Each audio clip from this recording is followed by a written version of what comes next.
Enquanto o pessoal vai entrando aí, eu vou explicando um pouco de qual foi o intuito, né, Eduardo, dessa conversa, tá? Nos últimos dias, o plenário do STF homologou o acordo entre a União e os estados da Federação sobre a compensação da Lei Candir. Para todos os paraenses que sabem da importância da Lei Candir, sabem qual é a importância da Lei Candir, isso foi um marco, foi uma coisa, um acontecido muito importante, né, para o futuro do Estado. Foi a homologação de um acordo que o Estado e o povo paraense vem brigando há muito tempo, em função dessa valorização de tudo aquilo que a gente contribui com o desenvolvimento do Brasil, principalmente no quesito de exportação, da questão da tributação da exportação, né? E aí eu convidei o Eduardo, que é um especialista, um economista, um cara competente, além de ser meu amigo, para poder explicar um pouco para as pessoas e conversar um pouco sobre o assunto. Porque muita gente escuta falar sobre Lei Candir, muita gente escuta o gesto, enxerga o gesto de importância da questão do debate sobre a Lei Candir, mas muita gente não entende de modo global o que é a Lei Candir e muita gente não conseguiu entender o que foi a homologação desse acordo do pagamento, né, da compensação da questão do ICMS na exportação. Então, acho que o Eduardo tem muita propriedade, conhecimento de causa. Quando foi da FAPESPA, a FAPESPA lançou, eu estava até dando uma olhada aqui, Eduardo, uma nota técnica da FAPESPA de 2016, que mostrava, né, as perdas brutas das unidades da federação, e nesse momento, em 2016, a gente já via que o Pará estava em quarto lugar, e em 2016 estava perdendo 3 bilhões 459 milhões de reais de maneira bruta sobre essa questão da Lei Candir. Então, acho que é um assunto importante, é um debate construtivo, principalmente no momento onde o STF, o plenário do STF, acaba de homologar esse acordo, né? E agora vai começar a existir essa compensação para os estados da federação. E aí eu acho que eu queria ouvir tua opinião, acho que as pessoas que estão acompanhando a live querem ouvir tua opinião. Se foi um bom acordo, se a compensação é aquilo que o Pará esperava. Eu, particularmente, aí eu vou te dar a minha opinião individual, eu acho que o que o Pará vai receber por tudo aquilo que a gente contribui e por tudo que eu vi ainda é muito pouco perto do que poderia ser. No final das contas, foi um bom acordo por um lado, mas um péssimo acordo por outro lado, no sentido desta compensação. Mas enfim, tu és especialista, eu queria te ouvir, eu acho que todo mundo precisa ouvir um pouco do teu conhecimento sobre essa questão da Lei Candir. Boa noite, Eduardo. Boa noite, Thiago. Primeiro, eu te agradecer por mais essa oportunidade da gente interagir. Para mim é sempre um privilégio poder compartilhar contigo inquietudes. E esse tema da Lei Candir, eu acho que ele é emblemático para o Estado do Pará. Semana passada nós fomos surpreendidos aí com a notícia desse acordão.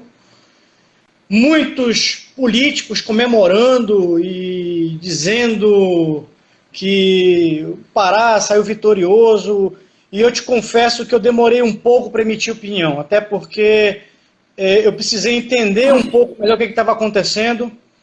Me dei ao trabalho de ir nos autos do processo da ADO lá em Brasília, compulsar os autos, ler, tentar entender. E é possível concluir algumas coisas, Thiago. Esse tema, ele ao mesmo tempo que ele é um pouco árido, mas eu vou tentar simplificar ao máximo aqui essa discussão. Eu diria que ele é central para a sociedade paraense. Eu ouso dizer que esse tema da Lei Candir, ele deveria ser debatido nos colégios aqui no estado do Pará. Eu acho que todo aluno secundarista, escola pública e privada, deveria saber o que é a Lei Candir, porque a Lei Candir ela impacta decisivamente a nossa qualidade de vida. Então, o que é a Lei Candir? Em 1996, após a implementação do Plano Real, uma das âncoras do Plano Real era a valorização do câmbio. E para manter a valorização do câmbio, o câmbio valorizado, com uma estratégia de combate à inflação, você tinha que exportar mais. para exportar mais, se resolveu incentivar as exportações através da desoneração das exportações de bens primários e semi-elaborados, da cobrança do ICMS. Só que o ICMS é o principal imposto arrecadatório dos estados, e 25% daquilo que os estados arrecadam vai para os municípios na forma de fundo de participação dos municípios. Então, ao mesmo tempo que isso foi bom para o Brasil, para a Federação Brasileira, isso foi trágico para alguns estados, como o estado do Pará. Qual é o problema da Lei Candir? E aí existe uma contaminação política desse debate, que a gente precisa tomar muito cuidado, porque tem muita gente que faz um debate panfletário. O problema não é a Lei Candir em si. O problema é que a Lei Candir ela foi implementada parcialmente. Quando ela foi implementada, ela previa um dispositivo anexo que estabeleceria critérios de compensações aos estados pelas perdas. Passou-se 5 anos, que era o tempo daquilo que os juristas chamam de ato de disposições constitucionais transitórias, que era o tempo para o Congresso legislar, e não foi feita uma lei. Então, nós passamos a entrar num processo de uma negociação ano a ano no orçamento geral da União e uma compensação que era infinitamente inferior àquilo que nós perdíamos como desoneração da cobrança das exportações. Vocês terem uma ideia daquilo que a gente está falando, tu pegaste o dado de 2016. 2016, em 1997, a perda bruta estava em 485 milhões ano, e em 2016 já estava em 3 bilhões 459 milhões ano. Exatamente. Então, em 2016, os estados brasileiros perderam todos, somados, algo em torno de 25 bilhões, e o Pará perdeu somente naquele ano, 2016, 3 bilhões e meio. Para quem está nos assistindo ter ideia do que é isso, a capacidade de investimento naquele ano do governo do estado foi 1 bilhão 200 e alguma coisa milhões. Ou seja, daria para multiplicar por 3 a nossa capacidade de investimento. Daria para multiplicar por 4 a nossa capacidade de investimento. Então, isso significa o quê? Que cada ano nós perdíamos um montante significativo de recursos. Em 2016, esse montante de recursos estava estimado em algo em torno de 35,7 bilhões de reais. Então, havia um clamor, até aquele momento, que o Estado fosse buscar essas perdas e que a União compensasse aos Estados pelas perdas. Nós somos subdesenvolvidos como sociedade, em grande parte, em função do nosso federalismo fiscal, que condena estados como o Pará ao subdesenvolvimento. Quando você pega a capacidade arrecadatória e a capacidade de promoção de políticas públicas do estado do Pará frente a outros estados, nós temos um orçamento per capita muito menor que outros estados. E a ajuda. Então, qual é o histórico desse acordo para as pessoas entenderem? Primeiro, foi uma construção coletiva. E nós precisamos tomar cuidado quando algumas pessoas querem se tornar maiores do que as instituições e maiores do que a sociedade. Porque não houve uma única pessoa que fez isso. Foi uma construção coletiva. Em 2006, e eu conversava com o ex-governador Simão Jatene esses dias, Thiago, e a gente conversava sobre isso. Em 2006, o estado do Pará entrou com a primeira ação ordinária contra as perdas. Em 2006, olha só, quanto tempo atrás? 14 anos atrás.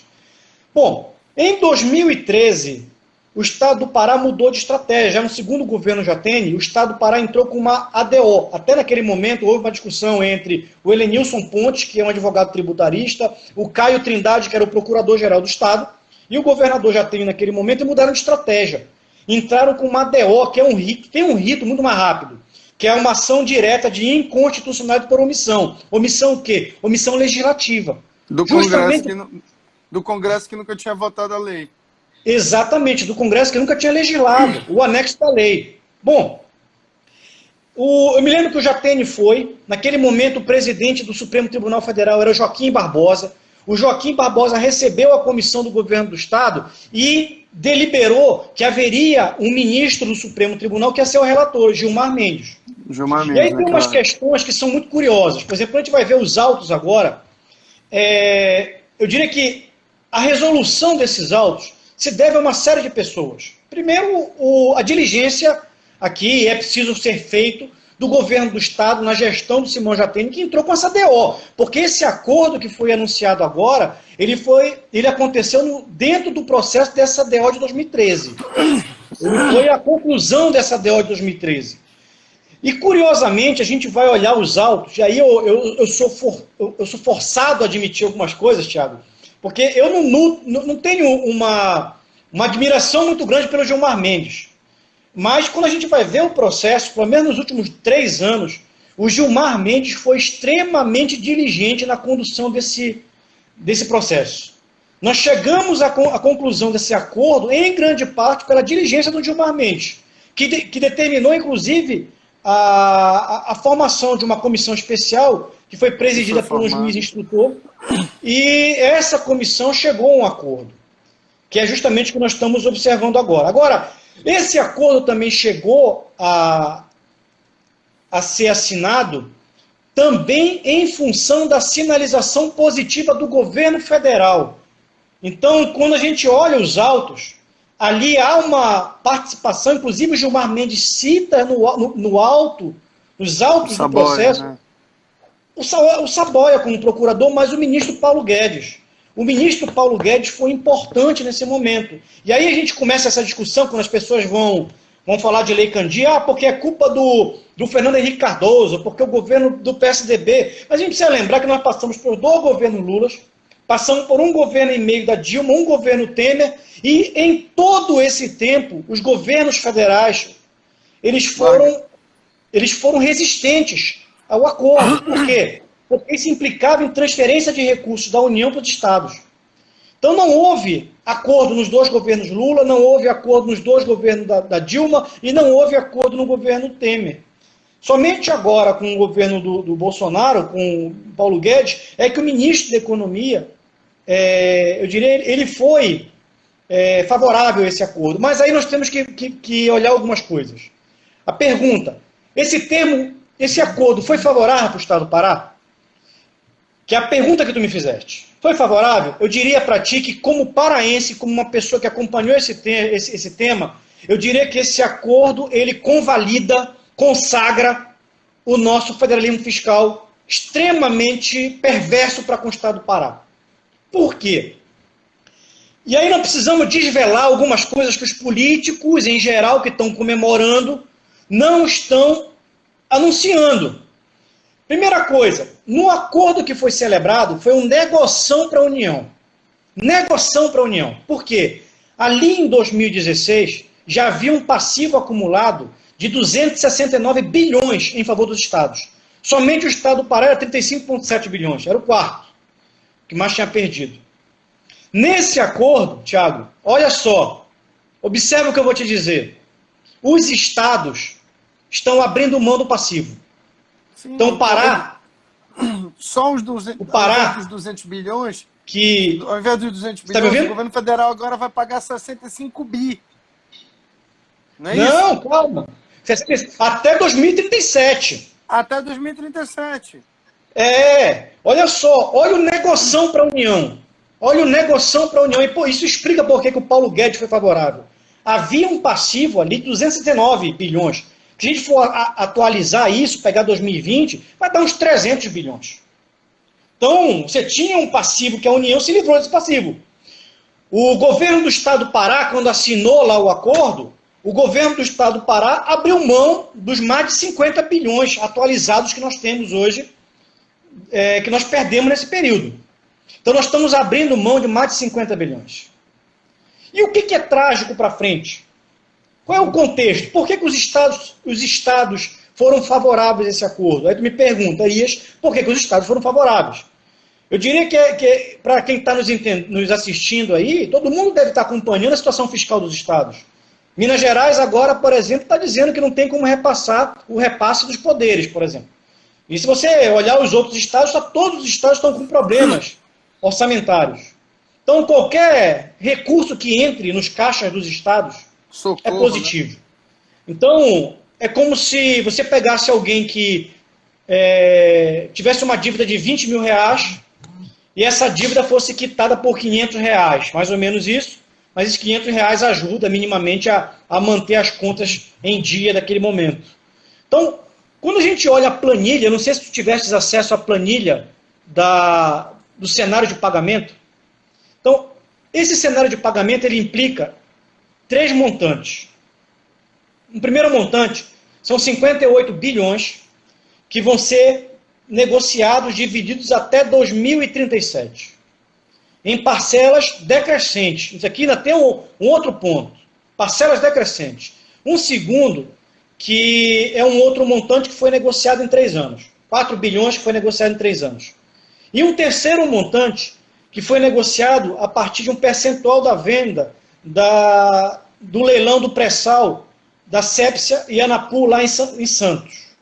Então, se for vendido, isso vai entrar em 3 anos. Então, ano que vem, se tudo acontecer de forma adequada, o Pará, eu estou com a planilha aqui aberta, vai receber como parcela pactuada 406 milhões, mais uma parcela adicional da venda do leilão de 720 milhões. Então você tem 720 milhões mais 406, isso vai dar 1 bilhão e 100 milhões ali. Então isso, para a realidade do Estado do Pará, é muito dinheiro. Para quem está com o orçamento estrangulado, para quem está com o risco de não conseguir pagar funcionalismo público, isso é muito dinheiro. Mas qual é o problema disso? Porque o problema é que esse montante de recursos, ele é cadente. Então, nos próximos 3 anos vai entrar o grosso desses recursos e depois você vai tendo a cada ano um pagamento inferior. Então, por exemplo, em 2025, ali, o Pará está recebendo 300 milhões. Sendo que o nosso déficit, no sentido da não cobrança, tende a aumentar. Por quê? Porque a produção de minério de Minas Gerais está sendo transferida para o Pará. Se em 2016 nós perdemos 3 bilhões e meio, agora, 2020, nós vamos estar perdendo 4. Em 2025, vamos perder 5 bilhões. E nós não colocamos na conta o crédito tributário, que é outra coisa.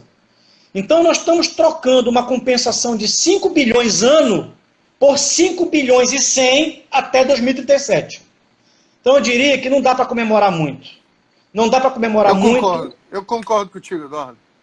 E nós temos que tomar muitos cuidados, Thiago. Primeiro porque, assim, eu estava conversando mais cedo com algumas pessoas, inclusive o Zé Carlos, do Partido Verde, trocou mensagem comigo, disse que conversou contigo, e ele expressou uma preocupação que eu acho extremamente pertinente. Imagine esse montante de recursos entrando no orçamento do Estado e isso sendo gasto de qualquer jeito.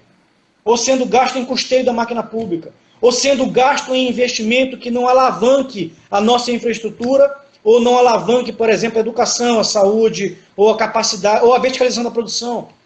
Então, eu vejo, Thiago, que, por exemplo, o teu mandato, eu acho que ele ganha importância nisso, nesse momento, até porque é preciso dizer que você, eu diria que é um dos poucos deputados, eu não vou dizer que talvez seja o único, mas um dos poucos deputados que é sensível a esse tema e tem a capacidade de discutir, de pautar esse tema. Porque não adianta somente entrar isso no orçamento do Estado. Imagina o seguinte cenário, hipotético. Não estou dizendo que isso vai acontecer, estou um cenário hipotético. Se a gente implementa uma política populista no Estado do Pará, então nós temos aí, por exemplo, o governo que resolve garantir a sua reeleição, e pega esse recurso e dá um aumento para os professores, dá um aumento para os policiais, um aumento acima da capacidade que o Estado tem de pagar no futuro. E isso ele ganha popularidade, ele ganha apelo popular, ele pode pulverizar isso de várias formas, mas lá na frente você vai ter os próximos governadores que entrarem, vão ter dificuldade de manter isso, porque esse recurso ele é cadente. Ele começa com 1 bilhão e 100 e termina com 300 milhões em 2037. Então, nós precisamos tomar muito cuidado.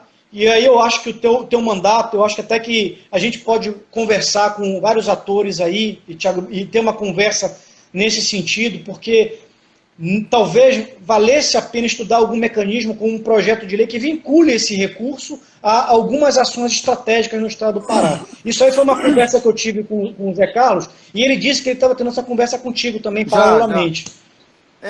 A nossa preocupação não só sobre essa questão da Lei Candir, mas com vários outros recursos que estão vindo para o Estado do Pará, é a forma de destinação desse recurso.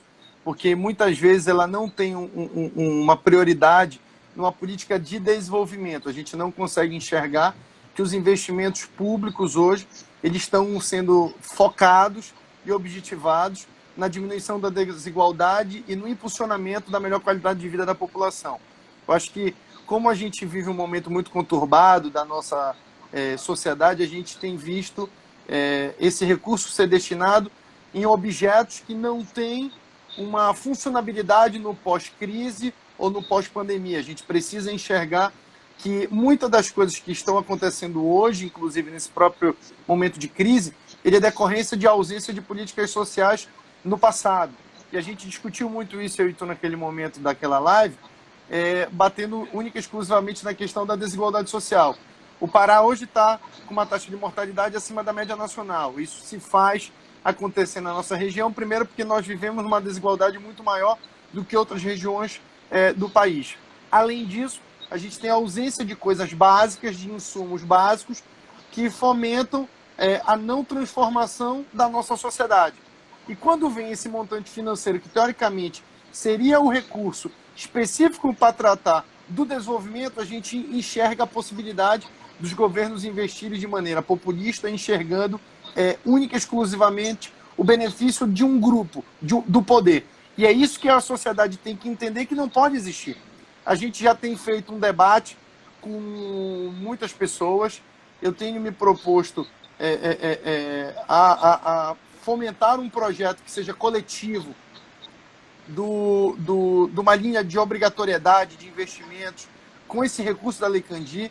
Eu tenho entendimento que esse recurso da Lei Candir ele tem que ser único e exclusivamente para o fomento ao desenvolvimento, não é o fomento ao desenvolvimento de maneira maquiada, não é recurso em locais que possam ser voltados para a questão eleitoral, tem que ter condicionantes sociais, tem que ter condicionantes dos municípios, os municípios têm que entrar de maneira participativa dentro desse desenvolvimento, até porque eles também são beneficiários de tudo isso que está acontecendo. Então, assim, a gente tem tentado elaborar. Não é tão simples. Não é tão simples porque a sociedade tem que entender uma coisa clara. Nós, na LEPA, somos 41 deputados. Somos 41 representantes da sociedade no parlamento. E a gente tem uma minoria muito pequena que não concorda com os atos do governo.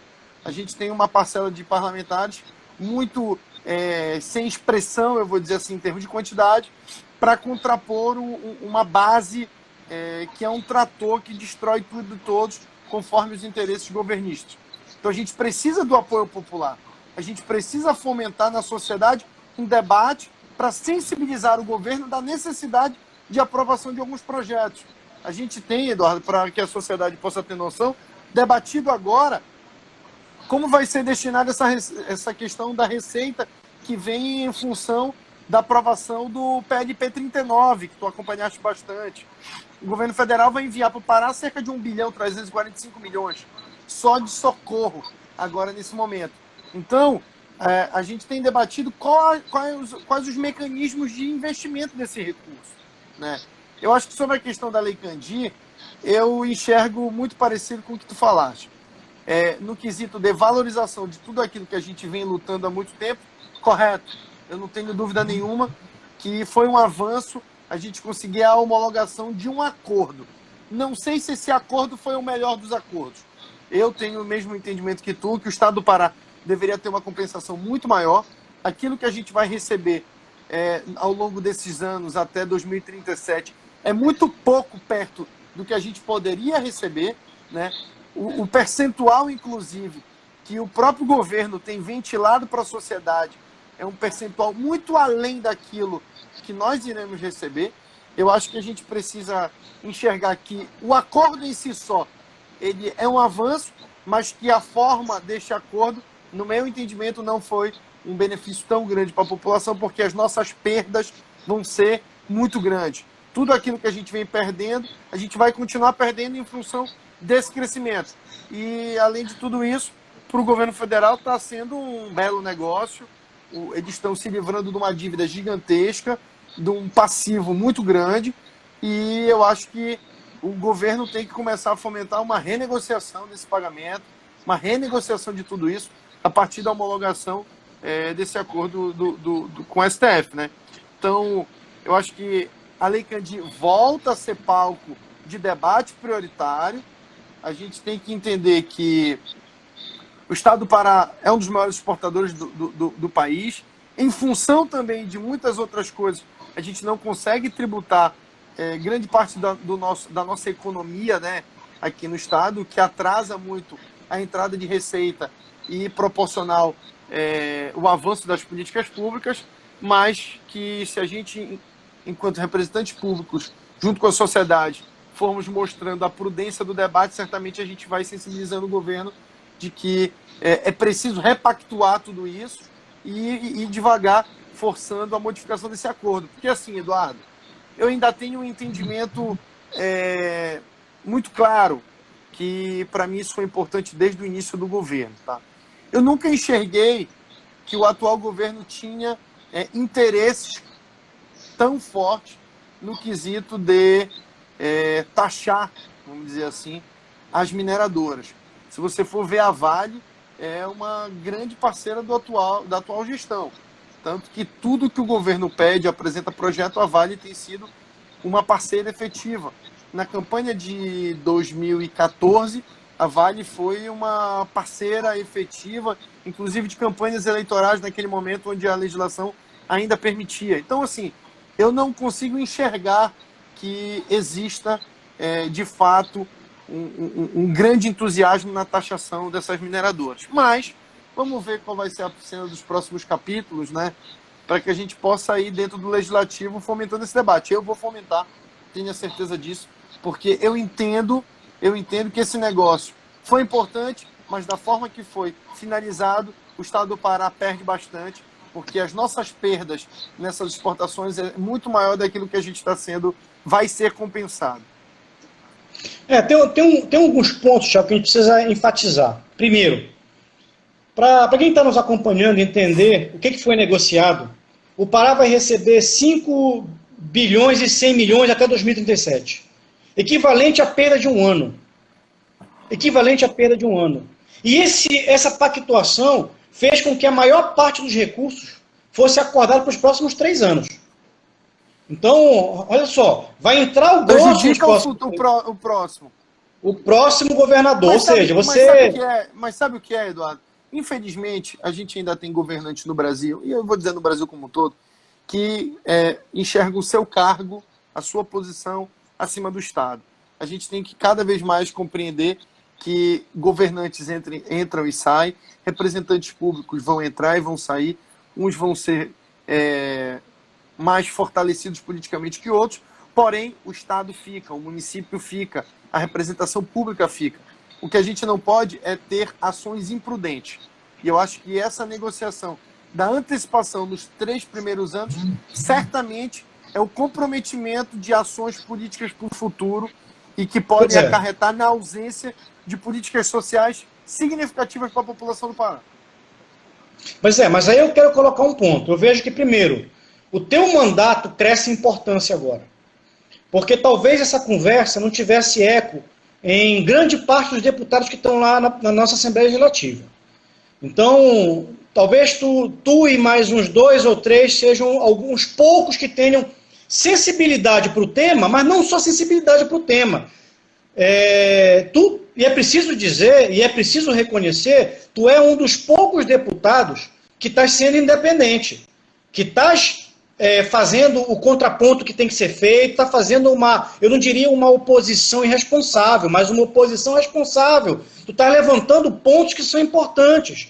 E nós precisamos entender como sociedade que nós precisamos cobrar os nossos políticos. Por quê? Eu ainda não engoli, Thiago, aquela votação do empréstimo, que tu fortes crítico e tu apresentastes inicialmente 20 emendas, depois caíram para 4 emendas, e as tuas 4 emendas foram derrubadas. Eu ainda não engoli que para quem não está ciente, a Assembleia Legislativa, há pouco tempo atrás, aprovou uma operação de crédito de 650 milhões de reais, em valores corrigidos. Sendo que mais da metade desse empréstimo vai ser feito para atividades de meios. Ou seja, não é para construção de hospital, compra de remédio, compra de equipamento, respiradores, é para atividade de meio. Isso, para mim, honestamente, me perdoe, aqui eu vou falar não como técnico, eu vou falar como cidadão. Isso é um escárnio com aquele cidadão que está morrendo na porta do hospital sem leito. Sim, e o que as pessoas não conseguiram, e o que as pessoas não conseguiram compreender, Eduardo, que nós tínhamos emendas, eu e o deputado Eliel Faustino, destinadas para modificação do recurso. Não conseguiram compreender que a gente tinha, porque o governo estava propondo observatório, o governo estava propondo o gerenciamento de hospitais de campanha, o governo estava propondo uma série de coisas, a gente tinha propostas de modificação disso. Só que a base governista rejeitou a nossa proposição. E só que quando vem a mídia, ela bota todo mundo no mesmo saco. Ela bota todo mundo no mesmo balaio, e não existe isso. Que nós estávamos lá apresentando as emendas.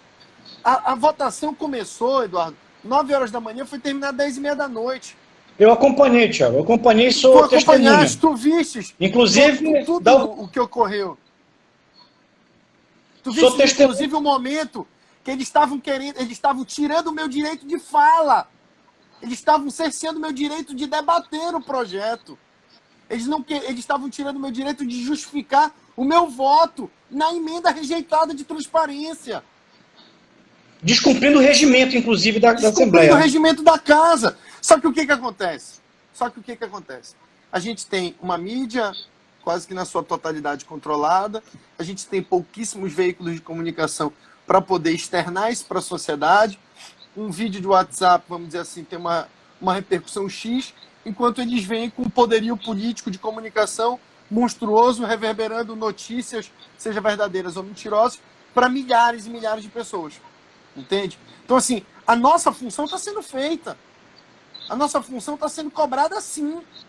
Tanto que a gente apresentou as emendas modificativas.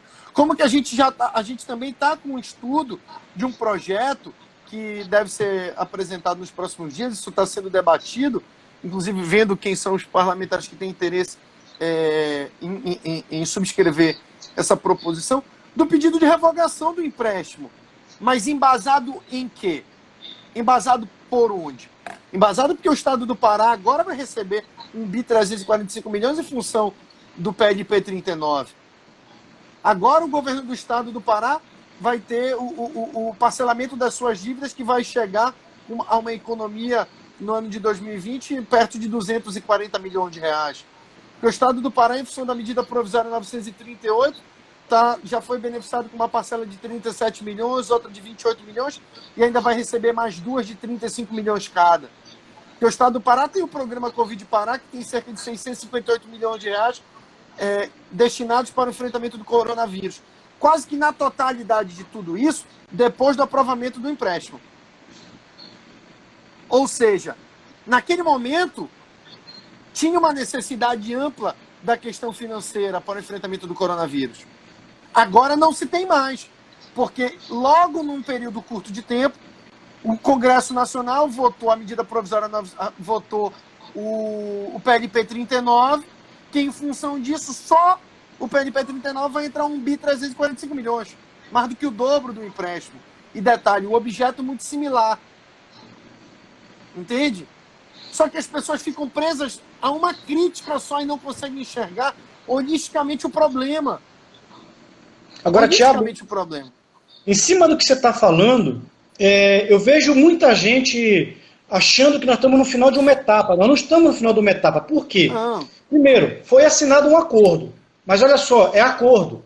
Esse acordo pressupõe que o Executivo Federal vai enviar um projeto de lei em até 60 dias para ser votado no Congresso Nacional. Então, esse pagamento desse acordo está condicionado a esse projeto que vai ser encaminhado. Agora, observa uma coisa, quando tu vai num acordo lá, que foi assinado, e as pessoas não têm conhecimento disso. Tu sabes uma das cláusulas do acordo que foi assinado com os estados? Comprometimento dos estados com a aprovação da PEC 188/2019. Tu sabes que PEC é essa?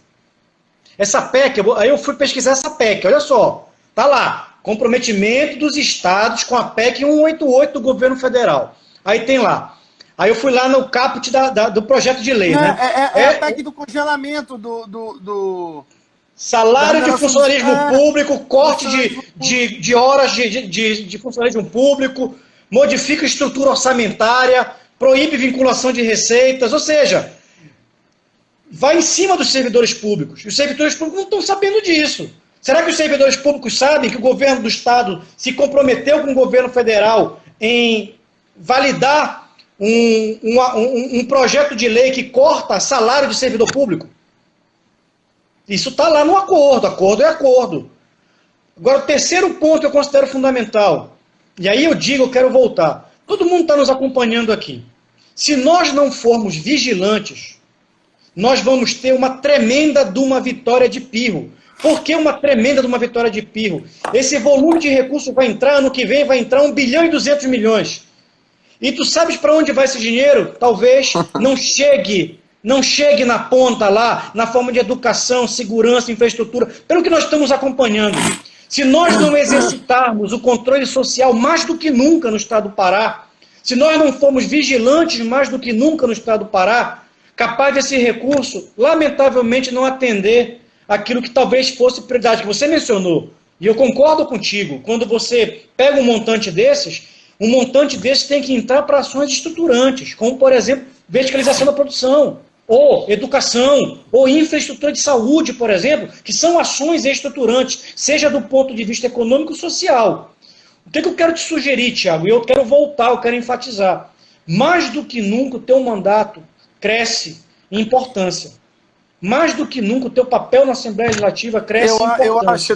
Eu acho, então, Eduardo, que talvez essa questão da Lei Candir, ela tem que ter uma lei que possa normatizar, igual a questão da lei que normatiza a questão da taxa mineral e da taxa hídrica.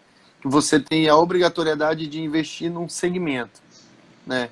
Obviamente que a questão da Lei Candir a gente não vai poder condicionar nessa questão, mas eu entendo que tem que ter uma obrigatoriedade numa divisão desse bolo financeiro em políticas de desenvolvimento, em políticas que possam a curto, médio e longo prazo trazer benefícios sociais significativos. Diminuição de desigualdade, para mim, isso é fundamental. E aí que a gente vai ter que entrar no debate. Por quê? Porque passa a constar em lei uma obrigatoriedade. Uma vinculação. Para o governo, uma vinculação. Só que para o governo não é negócio. Para ele não interessa. Porque ele quer investir conforme o interesse dele. E aí eleitoreiro, normalmente eleitoreiro. Porque não te esquece o seguinte, esse recurso quase que na sua totalidade vai entrar em 2021. A gente está falando no ano véspera do processo eleitoral. Então, grande parte das obras que vão começar, elas vão entrar dentro desse ano vigente. Então, tu tens 21, 22, 23 e 24, em tese, né? Então, é um espaço curto de tempo para obras estruturantes, para políticas sociais, para tu pensar na reforma de escola, para tu pensar no aprimoramento do sistema educacional, para tu enxergares como combater o déficit de água potável no estado do Pará, como você pode criar renda, movimentar economicamente em regiões que têm dificuldades extremamente prejudicantes no quesito de renda para a população. Enfim, tem muita coisa que tem que ser analisado, tem muita coisa que tem que ser estudado, mas que a gente possa tentar buscar mecanismos para obrigatoriedade de investimentos em coisas que possam trazer benefícios para a sociedade. Tem algumas pessoas fazendo umas perguntas aqui que fogem até o tema que nós estamos trabalhando aqui. Talvez a gente possa até trabalhar isso em outros momentos aqui. Agora, o que eu vejo, Tiago, eu quero te sugerir, tu sabes que eu sou professor do NAIA, da Universidade Federal do Pará, e nós temos um grupo de estudos lá em instituições de desenvolvimento. Inclusive, tem uns 3 orientandos que estão trabalhando com questão de incentivo fiscal, Lei Candir, etc. Talvez, sugestão, se houver espaço na Assembleia Legislativa da gente fazer um seminário, mas se não houver espaço na Assembleia Legislativa, eu acho que Não, tem um mandato... É importante, Eduardo. Eu acho que a gente vai fomentar isso, deixar a Assembleia Legislativa retomando com as suas atividades na sua totalidade. Eu acho que é fundamental. Eu queria só, porque eu estou lendo pouco aqui os comentários, né? Eu vi um comentário, acho que é da Edilene, ela perguntou assim, Eduardo, quanto aos servidores públicos, Eduardo, por que eles devem ter aumento se a economia está afetada pela crise? E assim, Edilene, só para explicar, até a pergunta foi para o Eduardo, mas eu acho que é importante. Esse projeto que o Eduardo estava tratando, ele está prevendo um congelamento significativo, tá? Em um tempo grande da possibilidade de reajuste de servidores. Existem muitos servidores... Tem mais, Thiago. Ele permite, inclusive, a redução de jornada de trabalho. Sim. E corte de salário de servidor público. Não, sim, mas assim, o que eu queria explicar para a Edilene, que eu acho que é importante, a gente sabe que tem muitos servidores públicos muito bem remunerados, né? Sim. E que, ao meu ver, não precisam de reajuste. Mas a gente tem servidores públicos que são importantes e que são muito mal remunerados. Eu acho que a categoria da educação, ela tem sido extremamente prejudicada, né? Os policiais militares têm sido extremamente prejudicados. A gente pode observar, Eduardo, e as pessoas têm que saber disso, no final do ano passado, no final de 2019, o governo do Estado aprovou na Assembleia Legislativa o projeto meu Deus do céu, da reforma previdenciária, tirando um percentual significativo da previdência e da remuneração dos servidores estaduais. E logo depois ele já trouxe esse aumento. Entende? Então, assim, no final das contas, ele dá, mas ele logo tira dos servidores, o que não aumenta a valorização de remuneração, vamos supor, de um professor de escola pública. E a gente precisa que os nossos professores possam ser bem remunerados para que possa existir um aprimoramento da educação. Se a gente tem aí uma quantidade se a gente tem aí uma falha no sistema educacional, também é por falta de boa remuneração para os professores. E isso a gente tem que brigar. Eu acho, Edilene, que a gente tem servidores e servidores. Eu acho que a educação, os policiais militares, as forças de segurança como um todo, são segmentos que têm que ter boa remuneração, porque são serviços essenciais para a nossa sociedade.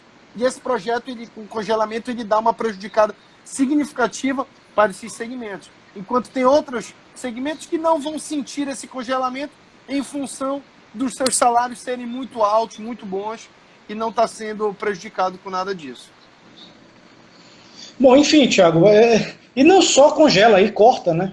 Então, a hora que ele propõe a redução de jornada, ele está tirando gratificação, está tirando tempo de dedicação exclusiva, tirando uma série de coisas. Mas, enfim, eu acho que esse debate nós precisamos fazer. Mais do que nunca, nós precisamos tornar essa agenda uma agenda pública. E o que mais nós estamos observando são decisões que estão sendo tomadas, acordos que estão sendo feitos, e isso não está sendo publicizado. Isso não está sendo divulgado. Eu não sei quantos aqui sabem que esse acordo prevê isso. Quer dizer, eu tive que entrar no acordo para eu ler o que foi assinado no acordo. Então, se nós não formos vigilantes, Thiago, essa vitória, entre aspas, porque eu acho que não é uma vitória, eu acho que nós estamos aqui, infelizmente, convalidando um federalismo fiscal extremamente perverso com o Estado do Pará, e nós vamos ter uma próxima janela de oportunidade, que é da reforma tributária, quando for discutida a reforma tributária. Se nós não tivermos a capacidade de pautar esse debate da forma correta, nós vamos continuar sendo um Estado de uma economia pujante, exportador, com saldo comercial extremamente elevado e importante para o Brasil, mas com um povo pobre, com uma baixa capacidade de promoção de políticas públicas, com uma baixa capacidade de investimento em infraestrutura, com uma baixa capacidade de valorização do servidor público, do professor, do policial militar, do servidor público em geral, porque no serviço público, e aí eu acho, para a gente colocar obviamente, não tem espaço nos próximos 2 anos para negociar aumento de salário de servidor público. Isso é óbvio. Agora, quando a gente fala de servidor público, nós precisamos ter clareza que existem servidores públicos e servidores públicos. Existem servidores públicos que são formados, graduados, com mestrado, que ganham R$3.000, R$3.500. E existem servidores públicos que ganham R$40 mil. Então, o problema da média é que a média, o servidor público em média ganha bem, mas a média aproxima os extremos. Então você tem um servidor público que ganha R$3.000, R$4.000, que às vezes é o economista, é o contador, é o camarada que faz o concurso público lá para trabalhar na Secretaria de Estado, mas você tem castas no serviço público de pessoas muito bem remuneradas. Você tem servidores públicos que ganham R$100.000, você tem castas no judiciário, você tem castas no legislativo, você tem castas, inclusive no próprio executivo, de servidores muito bem remunerados. E aí você traz para a média, e essa média muitas vezes aproxima os extremos. Então, eu acho que esse é um debate que nós precisamos enfrentar e ter coragem de enfrentar. Ter coragem, inclusive, muitas vezes, de colocar o dedo na ferida. E muitas poucas pessoas têm coragem de promover esse debate. Mas, enfim, Tiago, eu acho que... Não, é muito pouco, Eduardo. O que os educadores ganham no estado do Pará é um absurdo, é muito pouco. É muito pouco. Não existe isso. Como é que você vai fomentar a educação num estado de extrema desigualdade, tendo a remuneração para os educadores da forma que tem? A gente está vendo agora, no momento da pandemia, a fragilidade que é a remuneração de enfermeiros, de técnicos de enfermagem, de pessoas que estão na área da saúde pública. É difícil. E a gente tem que fomentar esse debate, a gente tem que só buscar um equilíbrio, uma justiça. A gente tem que buscar uma coisa que seja boa para o Estado, para o desenvolvimento, para a melhor qualidade de vida da população. Mas eu, assim, Tiago, quero insistir em um ponto. Nossa live é sobre a Lei Candir. Então, nós vimos agora recentemente quase que uma festa midiática. Quase que uma festa midiática em relação, celebrando esse acordo, o Pará ganhou. Qual é o recado que nós precisamos ter sobre isso? Primeiro, eu diria que esse acordo não foi tão positivo como está sendo anunciado. Nós estamos abrindo mão, e nós precisamos enfatizar isso, de quase 50 bilhões de reais. 50 bilhões de reais para um Estado que tem uma capacidade de investimento de 1 bilhão e pouco por ano é muita coisa. É quase 50 anos de investimento. Quase 50 anos de investimento. Segundo, o que foi pactuado para frente é um valor insignificante. 5 bilhões e 100 milhões de reais, que é o valor quase que de um ano de perdas. Então, o que foi negociado, infelizmente, reforça o nosso federalismo fiscal, que é extremamente deletério para o Estado do Pará. E tem uma frase que a gente sempre toca: nós somos subdesenvolvidos. Completa aí, Thiago. Completa a frase. Porque nós não nos determinamos o quê? Individual e, sobretudo, coletivamente a sermos diferentes. Nós votamos errado. Queria que nós tivéssemos na Assembleia Legislativa mais parlamentares como você, Thiago. Se nós tivéssemos uns 10 ou 15 ou 20... Se nós tivéssemos 10 ou 15 ou 20 Thiagos lá, nós teríamos uma capacidade de discussão de agenda pública muito maior. O que mostra a importância de nós participarmos e nós nos engajarmos no processo eleitoral. Esse ano é um ano de eleição para prefeitos e vereadores. É a hora de nós escolhermos bons representantes. Daqui a 2 anos vai ser eleição para senador, deputado federal, deputado estadual. Eu citei 4 deputados federais na live que eu fiz que foram importantes nesse debate de alguma forma na Lei Candir. E eu quero fazer justiça a esses 4 deputados.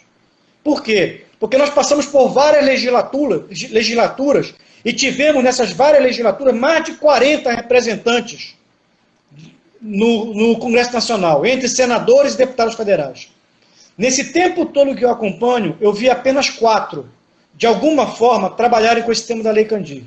E eu vou citar os 4 aqui, porque eu acho que é justiça. Primeiro, o deputado federal Arnaldo Jordi, do Cidadania, que entrou com uma PEC, uma emenda constitucional, em relação à Lei Candir. O segundo deputado, e aqui olha só, o Cláudio Putin, do PT.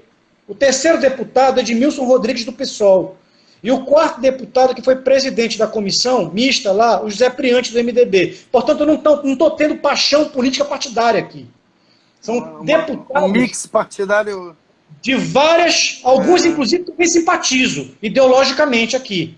Mas é preciso fazer justiça. Justiça. E nós precisamos trabalhar com justiça. E nós tivemos senadores que nunca tocaram no assunto, que nunca foram para uma agenda pública debater Lei Candir. Nós tivemos diversos deputados federais que nunca foram para uma audiência pública de Lei Candir. E nós elegemos e reelegemos essas pessoas. Então nós somos partícipes. Nós precisamos eleger senadores comprometidos com o Estado, deputados federais comprometidos com o Estado, deputados estaduais comprometidos com o Estado. Ou seja, o processo político, ele é necessário. De tarde eu botei o convite da nossa live num grupo, e uma pessoa lá fez um comentário, política, eu não quero saber de política. É justamente por situações como essas que nós estamos onde nós estamos, porque eu diria que isso aqui é uma alta política. Discutir Lei Candir não é politicagem, é um tema que interessa a toda a sociedade. Aquela pessoa, até pela ignorância dela, não entende como é que esse assunto repercute na própria qualidade de vida dela. Quando o Estado não tem capacidade de investir uma segurança melhor, uma escola melhor para o filho dela, um hospital melhor para atender ela numa situação emergencial, ou os entes queridos dela que ela tem, que caso precisem de um hospital público. Mas enfim, Thiago, esse é um debate que nós precisamos fazer e parabéns por estar sempre fazendo esses espaços, essas lives, porque aqui permite, inclusive, a gente desafogar essas inquietudes e quase fazer uma terapia coletiva. E principalmente, Eduardo, no momento de pandemia, né, que está todo mundo, quem está conseguindo ficar nas suas residências, mas está todo mundo, de certa forma, um pouco com distanciamento social, é importante que a gente, através da internet, né, das lives, possa conversar, ouvir a opinião das pessoas, expressar as nossas, dizer um pouco do que a gente pensa, do que a gente quer para o Estado. Eu estou no meu terceiro mandato, fui vereador durante 2 anos e estou no meu segundo mandato de deputado estadual. Eu acho que a gente precisa cada vez mais ter consciência na hora do votar. Eu dizia nas minhas eleições, olha, se você não quiser votar em mim, não tem problema, mas tente depositar o seu voto em alguém que tenha um compromisso de fazer com que a coisa pública seja de fato para o público, não para si, não para o individual, né? Eu acho que isso é importante, porque as pessoas cobram muito no pós-eleição, mas elas têm que entender que na hora que elas vão para a urna, aquele voto é crucial para o rumo do país, do município, do Estado, nos próximos anos. Então, a gente vai viver agora, Eduardo, uma eleição municipal, né? Os 144 municípios do Pará vão para a urna, vão escolher vereadores, vão escolher prefeitos, vereadores quase que na sua totalidade que não entendem o seu papel de fiscalizar o executivo, são subservientes na sua totalidade quase ao chefe do executivo. Então, o voto do vereador, o voto do prefeito é fundamental. Aí depois vem a eleição de deputado estadual, deputado federal, senador, governador, presidente da República, enfim.